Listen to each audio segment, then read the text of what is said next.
এক গ্রামে এক বেকার ছেলে ও তার মা বসবাস করত। একদিন তার মা তাকে কোনো কাজ খুঁজতে বললেন।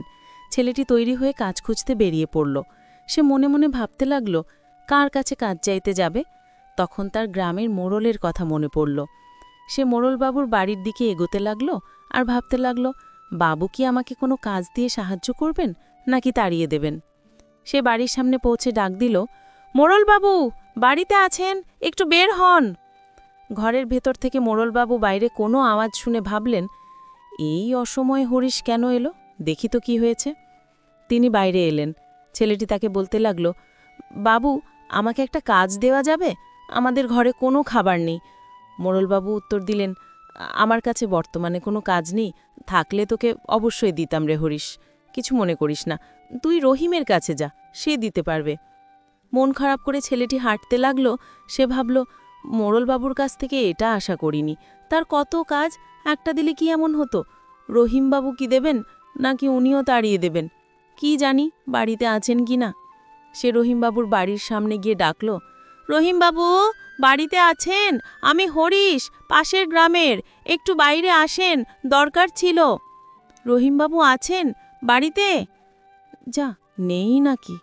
রহিমবাবু ঘরের ভেতর বসেছিলেন। তিনি ভাবলেন, এই সময় হরিশ আমার বাসায় কি করে, দেখি তো কোনো সমস্যা হলো না তো। তিনি বাইরে এসে ছেলেটিকে বললেন, কি হলো হরিশ, এত সকাল সকাল আমার বাসায়, কি কোনো সমস্যা হয়েছে নাকি আবার? বলো, তোমাকে কিভাবে সাহায্য করতে পারি, বলো, সমস্যা নেই। ছেলেটি তখন কাঁদছিল। রহিমবাবুটাকে বললেন, সে কি, কান্না করছো কেন, বলো আমাকে কি হয়েছে, না বললে আমি বুঝবো কিভাবে। কান্না থামাও তো, বলো এবার কি হয়েছে। কান্না থামিয়ে ছেলেটি বলল, ঘরে চাল ডাল কিছুই নেই, দুদিন ধরে না খেয়ে আছি। আপনার কাছে আসার আগে আমি মোড়লবাবুর কাছে গিয়েছিলাম, কিন্তু কোনো লাভ হয়নি। এখন আপনিই শেষ ভরসা, একটা কাজ দেন, না হলে মাকে নিয়ে না খেয়ে মরতে হবে। রহিমবাবু হেসে বললেন, উফ, এটা কোনো কান্না করার বিষয় হলো, তোমার কাজ হয়ে যাবে। কেয়াসপুরে আমার একটা মুদির দোকান আছে, সেখানে তুমি কাজ করো। অবশেষে সে একটা কাজ পেয়ে মহা আনন্দে বাড়ির দিকে যাচ্ছিল। সে ভাবতে লাগল, মোড়লবাবু যদি গ্রামের মোড়ল না হয়ে রহিমবাবু হতেন তাহলে কত ভালো হতো। হাঁটতে হাঁটতে কখন বাড়িতে চলে আসলো তার কোনো খেয়াল নেই। সে দেখল তার মা দাঁড়িয়ে আছেন। সে তার মার কাছে গেল এবং কাঁদতে লাগল। তার মা বললেন, কি হয়েছে বাবা তোর, তুই কান্না করছিস কেন, কাজ কি পাসনি? ছেলেটি বলল, কাজ পেয়েছি, রহিমবাবু আছে না, তিনি আমাকে কাজ দিলেন। পরদিন সকালে সে মায়ের কাছ থেকে দোয়া নিয়ে নতুন কাজের উদ্দেশ্যে রওনা দিল।